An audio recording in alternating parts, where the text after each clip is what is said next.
ಇದೆಲ್ಲ ಒಂದ್ ಪ್ರೆಡಿಕ್ಷನ್. ಅರೆ ಅವ್ರ ಜ್ಞಾನದ ಬಗ್ಗೆ ಅಷ್ಟೊಂದ್ ಹಗರಾಗ್ ಮಾತಾಡ್ಬೇಡ. ಹಾ, ಅವ್ರ ನನ್ ಫ್ಯೂಚರ್ ಬಗ್ಗೆ ಏನಾದ್ರು ನೆಗೆಟಿವ್ ಆಗಿ ಹೇಳಿದ್ರೆ ಅವಾಗ್ಲೂ ದುಡ್ಡು ಕೊಡ್ತಿದ್ಯಾ?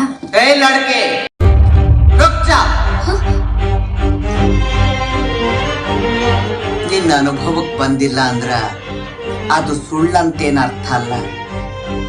ಅದನ್ ತಿಳ್ಕೊಳ್ಳೋ ಶಕ್ತಿ ನಿನಗಿಲ್ಲ ಅಂತ ಅರ್ಥ.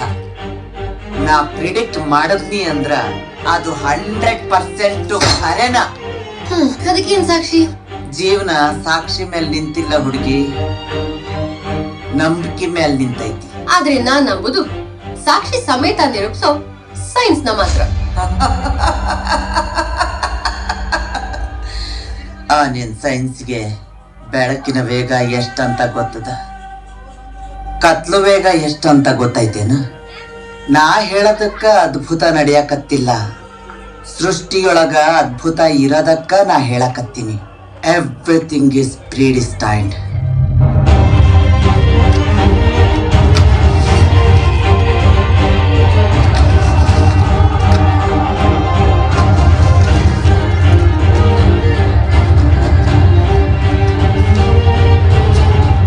ನಿನ್ ಭವಿಷ್ಯ ಇದ್ ಸುಳ್ಳಾದ್ರ ನಾ ಫ್ಯೂಚರ್ ಪ್ರಿಡಿಕ್ಟ್ ಮಾಡೋದನ್ನ ಬಿಟ್ಟು ಬಿಡ್ತೀನಿ. ನಮ್ ಫ್ಯೂಚರ್ ತಿಳ್ಕೊಳ್ಳೋದ್ರ ಬಗ್ಗೆ ಇಂಟ್ರೆಸ್ಟ್ ಇಲ್ಲ. ಈ ಕ್ಷಣದಲ್ಲಿ ಬದ್ಕೊಳ್ಳ ನಾನು. ಆಸೀರ್ತೀನಿ ಬಾ. ಮನುಷ್ಯ ಪಡಬಾರ್ದ ಪಾಡ್ಪಟ್ಟಾಗ ಪವಾಡಗಳ ಬಗ್ಗೆ ನಂಬಿಕೆ ಹುಡ್ತದ. Everything is ಪ್ರಿಡಿಸ್ಟೈನ್ಡ್.